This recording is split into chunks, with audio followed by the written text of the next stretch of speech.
La gloire dans l'Église. Quelle gloire! La gloire du Christ glorifié. Nous devrions méditer plus longuement cette question de l'Église, de son élection, de sa vocation éternelle, pour être le vase de la gloire de Christ.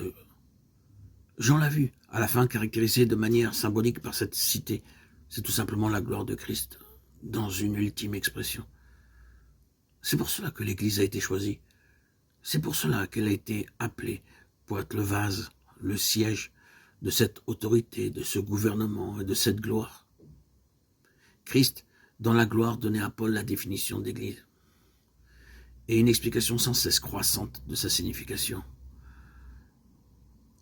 C'est ce qui lui donnait ce souci pour les églises. Personne ne mettra en doute que Paul eut un immense souci pour les églises.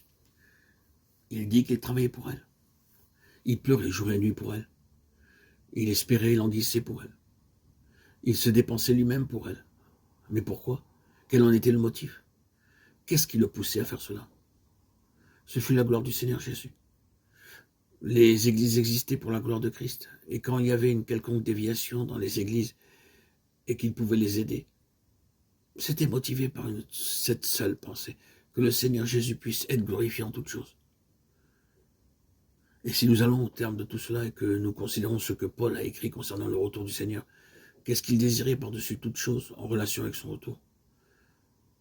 Est-ce la fin de ses problèmes? Est-ce son propre plaisir et sa joie d'aller au ciel? Oh, pas du tout. C'était le règne de son Seigneur, que son Seigneur prenne possession de ce qui lui appartenait, vienne dans son royaume, exerce ses pleins droits, soit la place qu'il devait avoir universellement. C'est la grande et la seule chose qui donnait naissance et de la croissance à tout le reste. Il faut qu'il règne.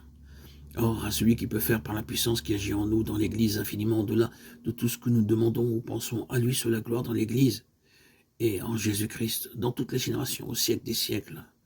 Amen, Éphésiens 3, 20, 21. Christ est actif et il règne.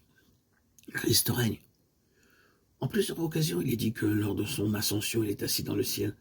Le Fils est assis à la droite de la majesté divine dans les lieux très hauts. Hébreux 1, 3.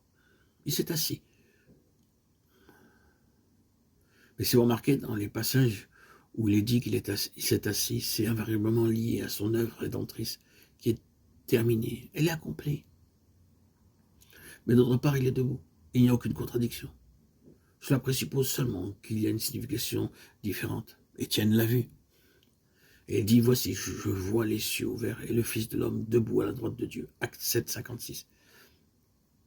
Il est parlé de celui qui est debout. Quand il s'agit de l'œuvre de rachat, elle est terminée et il ne doit rien faire de plus. Il peut s'asseoir. Quand cela concerne une affaire liée à l'œuvre de rachat ici dans ce monde, c'est à ses pieds. Mais si un défi est lancé à l'égard de ce qu'il a fait, il se lève. Étienne était en présence de ce défi et le Seigneur exalté s'est tenu debout à cause de son témoignage. Il est actif, c'est une réalité. Il n'est pas seulement assis, attendant passivement que ses ennemis soient mis sous ses pieds. C'est lui-même qui les met sous ses pieds. Il est debout pour mettre en évidence ce qui a été réalisé.